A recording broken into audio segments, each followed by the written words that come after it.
तो नमस्कार दोस्तों, मैं दीपक नागर। दीपक इकोनॉमिक्स के इस चैनल पर आप सभी दोस्तों का स्वागत है। दोस्तों, इस चैनल पर मैं डेली डिस्कस करता हूं डेली इकोनॉमी न्यूज और आज डेट 28 अक्टूबर 2025।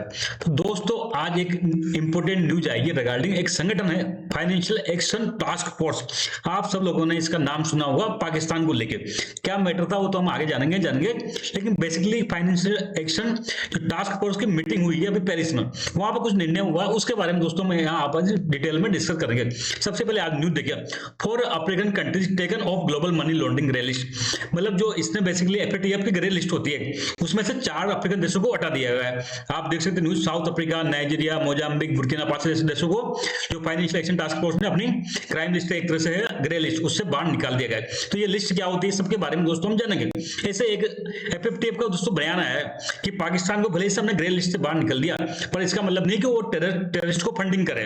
तो ये क्या मैटर है, इसके बारे में भी हम दोस्तों आगे जानेंगे। सबसे पहले आप न्यूज पढ़े। न्यूज क्या थी? न्यूज है बेसिकली अभी लेटेस्ट में क्या हुआ, फाइनेंशियल एक्शन टास्क फोर्स की मीटिंग हुई थी।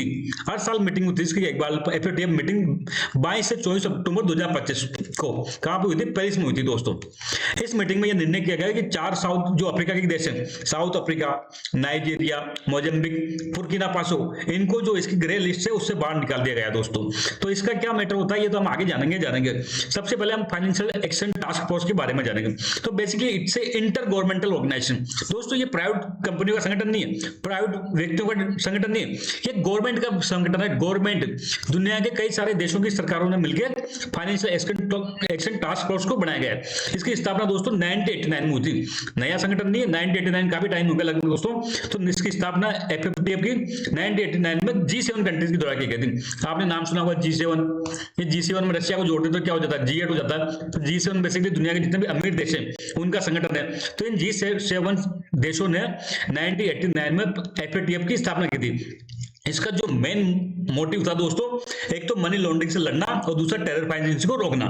आप सबने मनी लॉन्ड्रिंग वर्ड का सुना होगा। मतलब मनी लॉन्ड्रिंग का सीधा सा एक लाइन में वर्ड मतलब होता है दोस्तों, अगर कोई व्यक्ति किसी प्रकार से कोई कंपनी ब्लैक मनी कमाता है, उस ब्लैक मनी को किसी प्रकार से व्हाइट मनी में बदल दे तो उसको क्या कहते हैं? मनी लॉन्ड्रिंग कहते हैं। सीधी सी बात, ब्लैक मनी को कैसे करें? व्हाइट मनी में कन्वर्ट करना ही क्या कहलाता है? मनी लॉन्ड्रिंग कहलाता है। जैसे कोई ड्रग डीलर है, अब ड्रग बेच के पैसा कमा रहा है, जाहिर सी बात उसको यूज नहीं कर सकता, तो उसको किसी प्रकार से कुछ प्रोसेस अपना के उसको वो व्हाइट मनी में बदलेगा। इसी प्रोसेस को क्या कहते हैं? मनी लॉन्ड्रिंग कहते हैं। दुनिया में सबसे बुरा फाइनेंशियल क्राइम माना जाता है। फाइनेंस की दुनिया में ये सबसे बड़ा क्राइम है दोस्तों, मनी लॉन्ड्रिंग। इसके अलावा एक है टेरर फाइनेंसिंग। आप जानते हो दुनिया में जितनी भी एक्सट्रीमिज्म या उग्रवाद की या आतंकवाद की या चरमपंथ की जितनी भी घटनाएं होती है, उन सबको में कहने का पैसा शामिल होता है। बिना पैसे का कोई घटना हो नहीं सकती। तो अगर इन क्राइम को रोकना है तो क्या करना पड़ेगा? वो टेरर फाइनेंसिंग को रोकना पड़ेगा। ये आतंकवादियों के हाथों में पैसा नहीं जाए या किस प्रोसेस से जा रहा है उसको रोक देना से क्या होगा, पूरा देश दुनिया में टेररिज्म को रोका जा सकता है। तो बेसिकली दो ही ऑब्जेक्टिव है इसके एफएटीएफ के, एक तो मनी लॉन्ड्रिंग को रोकना और एक टेरर फाइनेंसिंग को रोकना। दोस्तों ये दोनों जुड़े हुए हैं एक दूसरे से। मनी लॉन्ड्रिंग के माध्यम से जनरली क्या होता है? टेरर फाइनेंसिंग होता है। इसके वर्तमान में 38 मेंबर्स हैं दोस्तों। इसके मेंबर एफएटीएफ के टोटल 38 मेंबर्स हैं। इंडिया ने 2010 में इसको ज्वाइन किया था। कब ज्वाइन किया था? 2010 में इंडिया इसका मेंबर बना था दोस्तों। इसका हेडक्वार्टर दोस्तों पेरिस की राजधानी, पेरिस में है, फ्रांस की राजधानी में। कहां पे? पेरिस में। तो इसको याद रखना, आपको रख लेना। जो एफएटीएफ बेसिकली क्या है? इंटर गवर्नमेंटल ऑर्गेनाइजेशन है। इसकी स्थापना 1989 में हुई थी। किसने करी थी? G7 कंट्री की पहल हुई थी। क्या काम है? मनी लॉन्ड्रिंग को रोकना और टेरर फाइनेंसिंग को रोकना। टोटल कितने मेंबर हैं? तो 38 मेंबर्स हैं। इंडिया का मेंबर कब बना? तो इंडिया मेंबर 2010 में बना। इसका हेडक्वार्टर कहां है? तो इसका हेडक्वार्टर है पेरिस में। ठीक है बात इसको। लेकिन जो दोस्तों एफएटीएफ जो फेमस है, अपने लिस्ट के लेके फेमस है। बेसिकली एफएटीएफ 2 लिस्ट जारी करती है, एक तो ग्रे लिस्ट, एक ब्लैक लिस्ट। इन दोनों के बारे में आगे डिस्कस करेंगे दोस्तों। तो बेसिकली देखो क्या ना, इसका ऑब्जेक्टिव क्या है? जो मनी लॉन्ड्रिंग को रोकना। लेकिन कई देश ऐसे हैं जहां पर मनी लॉन्ड्रिंग का काम कानून बहुत ढीले है, सख्ती से पालना नहीं होती। चाहे म्यांमार ले लो, नॉर्थ कोरिया ले लो, ईरान ले लो, पाकिस्तान ले लो। इन देशों में क्या ये टेरर फाइनेंसिंग को लेकर इतना ढीलापन है, तो ऐसे देशों को दोस्तों ये क्या करते हैं? लिस्ट में डाल देते हैं, अलग अलग लिस्ट में डाल देते हैं। तो इसको बेसिकली लिस्ट करते हैं countries identify jurisdiction weak measures to combat money laundering and terror financing. मतलब ऐसे देश जहां पर इन दोनों दोनों काम मनी लॉन्ड्रिंग का टेरर फाइनेंस को रोकने के लिए कमजोर मेजर है, कानून भी कमजोर है, वहां पे गवर्नमेंट की प्रशासन की शक्ति भी कम है। ऐसे देशों को क्या कर रहे हैं, आइडेंटिफाई करते हैं और उनको लिस्ट में डाल देते हैं। ये लोग दो प्रकार की लिस्ट होती है, एक तो होती है ग्रे लिस्ट। ग्रे लिस्ट होती है दोस्तों शुरुआत में, मतलब ऐसे देश जहां पर थोड़ा कानून थोड़े ढीले हैं, जहां पर सख्ती से वो पालना नहीं कर पा रहे, लेकिन उन देशों की इच्छा पॉजिटिव है, वो देश चाहते हैं अपने यहाँ पे मनी लॉन्ड्रिंग को रोकना, लेकिन अभी रोक नहीं पा रहे कानून सख्त ने।